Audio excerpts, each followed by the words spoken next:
Hey guys, അപ്പോൾ എല്ലാവർക്കും സുഖമാണെന്ന് വിശ്വസിക്കുന്നു. അപ്പോൾ ഇന്ന് ഞാൻ നിങ്ങൾക്ക് വേണ്ടി കൊണ്ടുവന്നിരിക്കുന്നത് ഒരു മൂവിയല്ല, ഇതൊരു പുതിയ സെഗ്മെന്റ് നമ്മുടെ ചാനലിൽ തുടങ്ങാന്ന് വെച്ചു. അപ്പോൾ ആ ഒരു സെഗ്മെന്റ് എന്താണ്, അതിനെപ്പറ്റി പറയുന്നതിന് മുന്നേ ഏജന്റ് കിം റീആക്ടിവേറ്റഡ് എന്ന് പറഞ്ഞിട്ട് ആ ഒരു കൊറിയൻ സീരീസ് ചെയ്യാനായിട്ട് ഒരുപാട് പേര് കമന്റ് ചെയ്യുന്നുണ്ട്. ഓക്കെ, അതെല്ലാം ഞാൻ കാണുന്നുണ്ട്. അപ്പോൾ ആ ഒരു സീരീസിന്റെ 6 എപ്പിസോഡോളം ഇതുവരെ ഞാൻ ചെയ്ത് കഴിഞ്ഞിട്ടുണ്ട്. വീഡിയോ എല്ലാം റെക്കോർഡിംഗ് കഴിഞ്ഞിട്ടുണ്ട്. ഇനി ബാക്കിയുള്ള 4 എപ്പിസോഡ് അതിനി വരുന്ന ദിവസങ്ങളിൽ മാത്രമേ നെറ്റ്ഫ്ലിക്സ് അവർ റിലീസ് ചെയ്യത്തുള്ളൂ. അതുപോലെ ലാസ്റ്റ് എപ്പിസോഡ് 25-ാം തീയതിയാണ് അവർ റിലീസ് ചെയ്യുന്നത്. അപ്പോൾ നമ്മുടെ ചാനലിൽ ഞാൻ പറഞ്ഞിട്ടുണ്ടല്ലോ, ഈ ഒരു സീരീസ് മൊത്തമായിട്ട് ഒരുമിച്ച് മാത്രമേ ഞാൻ അപ്ലോഡ് ചെയ്യത്തുള്ളൂ. അതുകൊണ്ട് നിങ്ങൾ എല്ലാവരും ഒന്ന് വെയിറ്റ് ചെയ്തിരിക്കുക. കമൻറ്റ് ചെയ്യുന്നവർ മനസ്സിലാക്കുക, സീരീസ് ഒരുമിച്ച് മാത്രമേ അപ്ലോഡ് ചെയ്യത്തുള്ളൂ. അതുപോലെ അതിനിടയിൽ ഈ ഒരു പുതിയ സിനിമകൾ വരുമ്പോഴത്തേക്ക് അതും കൂടി ചെയ്യണം. അതുകൊണ്ടാണ് കുറച്ച് ഡിലേ ആവുന്നത്. ഇപ്പോൾ 6 എപ്പിസോഡോളം റെക്കോർഡ് ചെയ്ത് കഴിഞ്ഞിട്ടുണ്ട്. ഇനി ബാക്കിയുള്ള ആ ഒരു 4 എപ്പിസോഡ് ഉണ്ടല്ലോ, അതുകൂടി ഒന്ന് റെക്കോർഡ് ചെയ്താൽ മതി. ഇപ്പം അങ്ങനെ ഈ ഒരു സീരീസിലേക്ക് ഞാൻ ഫോക്കസ് ചെയ്യുവാണെങ്കിൽ, ഇത് ഒരുമിച്ച് അപ്ലോഡ് ചെയ്യാൻ വേണ്ടിയിട്ട് ഞാൻ ഫോക്കസ് ചെയ്യുവാണെങ്കിൽ കുറച്ച് ദിവസത്തേക്ക് എന്തായാലും സിനിമകളൊന്നും കാണാൻ കഴിയത്തില്ല. കാരണം ആ ഒരു സീരീസ് മാത്രമേ എനിക്ക് ചെയ്യാൻ കഴിയത്തില്ല. അത് കഴിഞ്ഞിട്ട് നമ്മൾ റെഗുലറായിട്ടുള്ള വീഡിയോസ് അപ്ലോഡ് ചെയ്യാം. അപ്പോൾ അതുവരെ നിങ്ങളൊന്ന് ക്ഷമിക്കേണ്ട ആവശ്യമുണ്ട്. ഇപ്പോൾ നിങ്ങളിൽ ചിലരെങ്കിലും ഇപ്പോൾ ചിന്തിക്കുന്നുണ്ടാവും, ഈ ഒരു സീരീസ് ഇപ്പോൾ ഞങ്ങൾ പല ചാനലുകളിലായിട്ട് ഓരോ എപ്പിസോഡായിട്ട് കണ്ടു തീർത്തിട്ടുണ്ട് എന്ന് നിങ്ങൾ ചിന്തിക്കുന്നുണ്ടെങ്കിൽ ഓക്കെ, നിങ്ങൾ മറ്റ് ചാനലുകളിൽ പോയി കണ്ടിട്ടുണ്ടെങ്കിൽ ഓക്കെയാണ്, ഒരു കുഴപ്പമില്ല. പക്ഷേ ഞാനിത് ഒരുമിച്ച് മാത്രമേ അപ്ലോഡ് ചെയ്യത്തുള്ളൂ. അത് കാണാനായിട്ടും കുറച്ച് ആളുകൾ ഇവിടെ ഉണ്ടാവും. അപ്പോൾ കാണാത്തവർ കാണട്ടെ. ഓരോ ദിവസവും വെയിറ്റ് ചെയ്ത് കാണണ്ടല്ലോ, എല്ലാം കൂടി ഒറ്റ ദിവസം തന്നെ കാണാം. ആ ഒരു രീതിയിലായിരിക്കും നമ്മൾ അപ്ലോഡ് ചെയ്യാൻ പോകുന്നത്. അതിനുവേണ്ടി മാത്രം ഒന്ന് വെയിറ്റ് ചെയ്തിരുന്നാൽ മതി. അപ്പോൾ ഇതൊക്കെയാണ് ആദ്യം പറയേണ്ട കാര്യം. ഓക്കെ, നമ്മൾ ഇനി ചെയ്യാൻ പോകുന്ന ആ ഒരു സെഗ്മെന്റിനെ പറ്റി പറയാം. ഇനി എല്ലാ ഞായറാഴ്ചയും ഇതുപോലെ ഇനി വരാൻ പോകുന്ന സിനിമകൾ, നമ്മുടെ ചാനലിൽ ഞാൻ ചെയ്യാൻ പോകുന്ന സിനിമകളെ പറ്റിയും അതേപോലെ പുതുതായിട്ട് റിലീസാകാൻ പോകുന്ന സിനിമകളുടെ ട്രെയിലറൊക്കെ ഉണ്ടല്ലോ, അങ്ങനെയുള്ള സിനിമകളെ പറ്റിയുള്ള ഒരു അപ്ഡേറ്റ് അതുപോലെ ഒന്ന് ചെയ്യാമെന്ന് വെച്ചു. അതിന് കാരണം വേറെ ഒന്നല്ല, എൻ്റെ ഒരു തോന്നലാണ്. നമ്മുടെ ചാനൽ കാണുന്ന പലർക്കും, ഭൂരിഭാഗം പേർക്കല്ല ചിലർക്ക് മാത്രം, ഈ പുതിയ സിനിമകൾ ചെയ്ത് അപ്ലോഡ് ചെയ്യുമ്പോഴത്തേക്കും അത് അവർ ട്രെയിലറൊക്കെ കണ്ടിട്ടുണ്ടോ അല്ലെങ്കിൽ അതിനുവേണ്ടി വെയിറ്റിംഗ് ആണോ ഇല്ലയെന്ന് അറിയാൻ കഴിയുന്നില്ല. അങ്ങനെ പലർക്കും ഈ ഒരു പുതിയ സിനിമകൾ ഇറങ്ങിയിട്ടുണ്ടെന്ന് പോലും അറിയാതെയാണ് ചിലപ്പോൾ സിനിമകൾ കാണാറുള്ളത്. അതുകൊണ്ട് എല്ലാവരും പുതിയ സിനിമകൾ ഇതൊക്കെയാണെന്ന് മനസ്സിലാക്കിയിട്ട് ഇനിയും ഇതുപോലെയുള്ള പുതിയ സിനിമകൾ ഇറങ്ങുന്നുണ്ട് എന്നെല്ലാം അറിയാൻ വേണ്ടിയിട്ടാണ് ഈ ഒരു വീഡിയോ ചെയ്യുന്നത്. നമ്മൾ ഇനി വരാൻ പോകുന്ന സിനിമകൾ, പുതുതായിട്ട് റിലീസ് ചെയ്യാൻ പോകുന്ന സിനിമകൾ, പിന്നെ നമ്മുടെ ചാനലിൽ ചെയ്യാൻ പോകുന്ന സിനിമകൾ, ഇതിൻ്റെ എല്ലാം ഈ ട്രെയിലർ അപ്ഡേറ്റ് ഉണ്ടല്ലോ, സ്റ്റോറി, 1 ലൈൻ, ഇതുപോലെയുള്ള കാര്യങ്ങളെല്ലാം ജസ്റ്റ് പറഞ്ഞു പോയിക്കൊണ്ട് ഒരു പുതിയ സെഗ്മെൻറ്റ് ഇത് കുറേ നാളായിട്ട് ചെയ്യണമെന്ന് പ്ലാൻ ചെയ്യുന്നു. എന്തായാലും ഇന്നത് തുടങ്ങാമെന്നും വെച്ചു. അതിനിടയിൽ എനിക്ക് നിങ്ങളോട് എന്തെങ്കിലും പറയാൻ കഴിയുന്നുണ്ടെങ്കിൽ അതും ഞായറാഴ്ച പറയാനും പറ്റുമല്ലോ. ഈ രാത്രി ഇവിടുത്തെ നായ്ക്കൾ സമ്മതിക്കത്തില്ല, നല്ല കുരയിലാണ്. ശബ്ദം കേൾക്കുന്നുണ്ടെങ്കിൽ ഒന്ന് ക്ഷമിച്ചേക്കുക. ഓക്കെ, അപ്പോൾ ഈ ഒരു സെഗ്മെൻറ്റിൻ്റെ ആദ്യ വീഡിയോ എന്നുള്ള രീതിയിൽ ഇന്ന് തന്നെ നമുക്ക് ആ ഒരു കാര്യങ്ങൾ തുടങ്ങാം.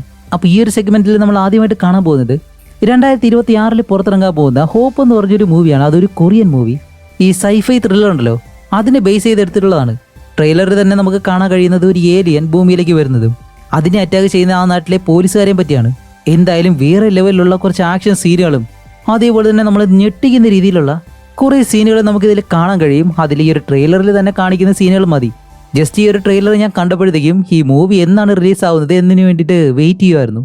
കാരണം ഈ ട്രെയിലർ കണ്ടപ്പോൾ തന്നെ അത് കാണാനുള്ള ആ ഒരു ആകാംക്ഷ ഉണ്ടല്ലോ, അത് കൂടിയിട്ടുണ്ട്. അപ്പോൾ വേറെ ഒന്നുമല്ല, ഭൂമിയിലേക്ക് എങ്ങനെയോ ഏലിയൻ വരുന്നു, അതും കൊറിയയില്.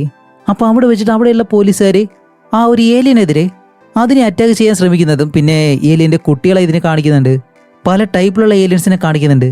ഇതെല്ലാം എങ്ങനെയാണ് ഇവിടെ വന്നത്, ഇനി എന്താണ് സംഭവിക്കാൻ പോകുന്നത്, ഇതെല്ലാം നമ്മൾ കാണാൻ പോകുന്നത്. എന്തായാലും നല്ല കിടിലൻ രീതിയിൽ, രക്തം തെറിക്കുന്ന രീതിയിൽ, സ്ലാഷർ രീതിയിലെല്ലാം നമുക്ക് ഈ ഒരു മൂവി എന്തായാലും കണ്ട് എൻജോയ് ചെയ്യാൻ കഴിയുമെന്നാണ് ഞാൻ വിശ്വസിക്കുന്നത്.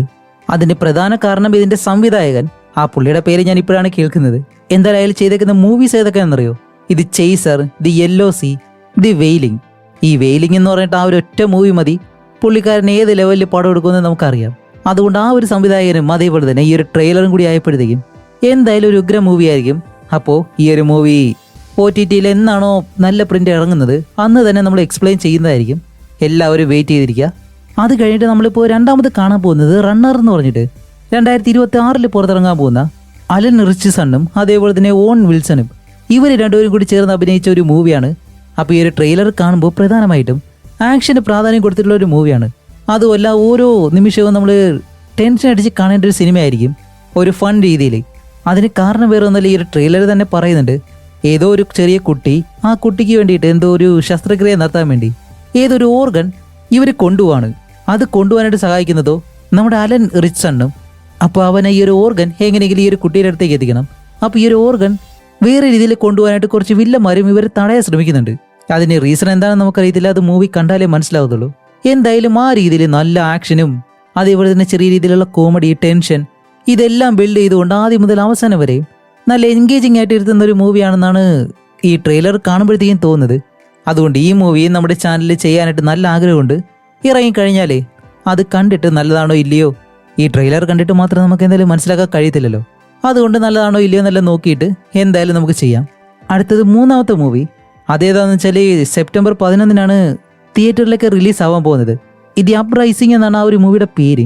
പ്രധാനമായിട്ട് നമ്മുടെ സ്പൈഡർമാൻ ഉണ്ടല്ലോ, ആൻഡ്രൂ, പുള്ളിക്കാരനാണ് ഈ ഒരു മൂവിയിലെ പ്രധാന കഥാപാത്രം. അതുപോലെ ഈ ഒരു ട്രെയിലർ കാണുമ്പോഴത്തേക്കും ഇതൊരു റിയൽ സ്റ്റോറിയെ, അതും പഴയ കാലഘട്ടത്തിൽ നടന്ന ഏതൊരു റിയൽ സ്റ്റോറി അടിസ്ഥാനമാക്കി എടുത്തിട്ടുള്ള മൂവിയാണ്. ഈ രാജഭരണ കാലത്ത് എന്തോ ഒരു പ്രശ്നവും അതേപോലെ തന്നെ ആളുകൾക്കെതിരെ നടത്തുന്ന അനീതിക്കെതിരെ പോരാടുന്ന ഒരാൾ, അതുപോലെയാണ് ഈ ഒരു സ്റ്റോറി കണ്ടപ്പോഴത്തേക്കും തോന്നുന്നത്. പക്ഷെ ഈ ഒരു മൂവി ചെയ്യാനായിട്ട് എന്തായാലും താല്പര്യമില്ല. കാരണം ഇത് അത്ര ഇൻട്രസ്റ്റിംഗ് ആയിട്ട് തോന്നുന്നില്ല. ട്രെയിലർ കണ്ടിട്ട് അത്ര ഇൻട്രസ്റ്റിംഗ് ആയിട്ട് തോന്നുന്നില്ല. ഇനിയിപ്പോൾ റിയൽ സ്റ്റോറി ആയതുകൊണ്ട് എന്തെങ്കിലും പ്രത്യേകത ഉണ്ടാവില്ലെന്ന് നമുക്ക് മൂവി കാണുമ്പോഴേ മനസ്സിലാവത്തുള്ളൂ. അപ്പോൾ ഇത് ഈ അപ്രൈസിംഗ് എന്ന് പറഞ്ഞ ഈ ഒരു മൂവിയും എന്തായാലും നോക്കി വെച്ചേക്കാം നമ്മുടെ ചാനലിൽ. ഇതിൻ്റെ റിലീസും കഴിഞ്ഞിട്ട് OTTയിൽ ഇറങ്ങുമ്പോഴത്തേക്കും ഇത് നമ്മുടെ ചാനലിൽ എന്തായാലും ചെയ്യുന്നുണ്ടാവും. അപ്പോൾ ഇനി ഒരു മൂവിയും കൂടിയുണ്ട്. ഏതാണെന്ന് വെച്ചാൽ ഇത് റണ്ണർ എന്ന് പറഞ്ഞിട്ട് നമ്മുടെ ഗാൽ ഗഡോട്ട്, വേറെ ആരുമില്ല, നമ്മുടെ വണ്ടർ വുമൺ ഉണ്ടല്ലോ, പുള്ളിക്കാരി അഭിനയിക്കുന്ന ഒരു പടമാണ്.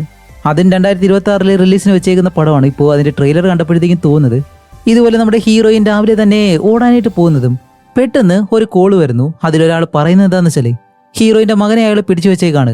ഇപ്പം അയാൾ പറയുന്നത് പോലെ ചെയ്തില്ല എന്നുണ്ടെങ്കിൽ അവളുടെ മകനെ അയാൾ കൊല്ലും, ഇല്ലാന്നുണ്ടെങ്കിൽ മകനെ രക്ഷപ്പെടുത്താം എന്ന് പറഞ്ഞിട്ട് ഇപ്പോൾ ഹീറോയിനോട് ഓടാനായിട്ട് ആവശ്യപ്പെടും. എന്നിട്ട് തൻ്റെ മകനെ രക്ഷിക്കാൻ വേണ്ടി വേറെ ആരെയോ കൊല്ലണമെന്നും പറയുന്നു. അപ്പോൾ ഹീറോയിൻ്റെ മകനെ പിടിച്ചു വെച്ചിരിക്കുന്ന ആരാണ്, ഹീറോയിനെ കൊല്ലേണ്ടത് ആരെയാണ്, അത് ഹീറോയിൻ എങ്ങനെയെല്ലാം ചെയ്യുന്നു എന്നല്ല ഇൻട്രസ്റ്റിംഗ് ആയിട്ട് ഈ ഒരു ട്രെയിലറിൽ തന്നെ നമുക്ക് കാണിച്ചു തരുന്നുണ്ട്. അപ്പോൾ ഈ ഒരു മൂവി എനിക്ക് തോന്നുന്നു കുറച്ചുകൂടി ഇൻട്രസ്റ്റിംഗ് ആയിരിക്കുമെന്ന്. കാരണം ഓരോ നിമിഷവും നമ്മൾ അടുത്ത് എന്താണ് സംഭവിക്കാൻ പോകുന്നത്, അല്ലെങ്കിൽ ഹീറോയിൻ ഈ ഒരു അയാൾ പറയുന്ന ആ ഒരു ഗെയിം അതെങ്ങനെ തീർക്കും, അയാൾ കൊടുക്കുന്ന ആ ഒരു മിഷൻസ് എല്ലാം എങ്ങനെ കംപ്ലീറ്റ് ചെയ്യും എന്നെല്ലാം കുറച്ച് ഇൻറ്റൻസോട് തന്നെ കണ്ടിരിക്കേണ്ടി വരും. ഈ ട്രെയിലർ കാണുമ്പോഴത്തേക്കും മനസ്സിലാവുന്ന കാര്യങ്ങൾ അതൊക്കെയാണ്. അപ്പോൾ എന്തായാലും ഈ മൂവിക്ക് വേണ്ടി ഞാൻ വെയിറ്റ് ചെയ്യുന്നുണ്ട്. ഇത് വരുവാണെങ്കിൽ നമുക്ക് നമ്മുടെ ചാനലിൽ ചെയ്യാം. ഓക്കെ, അപ്പോൾ എന്തായാലും ഈ ഒരാഴ്ചയിൽ ഇത്രയും മൂവീസ് മതി. പിന്നെ ഞാൻ ഈ ഒരു വീഡിയോ ചെയ്തത് കറക്റ്റാണോ ഇല്ലയോ എന്നെല്ലാം നിങ്ങളൊന്ന് കമൻറ്റ് ചെയ്തേക്കുക. ഇനിയും മെച്ചപ്പെടുത്തണമെന്നുണ്ടെങ്കിൽ അത് കമൻറ്റ് ചെയ്യുക. ഇനി വരുന്ന ആഴ്ചകളിൽ നല്ലതുപോലെ മാറ്റങ്ങൾ കൊണ്ടുവരാൻ ശ്രമിക്കാം. അതേപോലെ തന്നെ പുതിയ പുതിയ ട്രെയിലറുകളും അതേപോലെ എനിക്ക് പറയാനുള്ള കാര്യങ്ങളും ഇതെല്ലാം ഉൾപ്പെടുത്തിക്കൊണ്ട് ഒരു ചെറിയ വീഡിയോ, അത്ര മാത്രമേ ഉള്ളൂ. വേറൊന്നും ഇതുകൊണ്ട് ഉദ്ദേശിക്കുന്നില്ല. കാരണം സൺഡേ ആയതുകൊണ്ട് ഈ ഒരു രീതിയിൽ നമുക്ക് ആ ഒരു സെഗ്മെൻറ്റിനെ മാറ്റിക്കൊണ്ട് പോവാം. അപ്പോൾ നിങ്ങളുടെ അഭിപ്രായങ്ങളും എല്ലാം കമൻറ്റ് ചെയ്തിട്ട് നമുക്ക് നല്ലതുപോലെ ഒന്ന് ഡിസ്കസ് ചെയ്ത് ഇതുപോലെ തന്നെ മുന്നോട്ട് കൊണ്ടുപോകാനായിട്ട് ശ്രമിക്കാം. അടുത്തൊരു നല്ല മൂവിയായിട്ട് ഉടനെ തന്നെ കാണാം. അതുവരെയ്ക്കും ബൈ.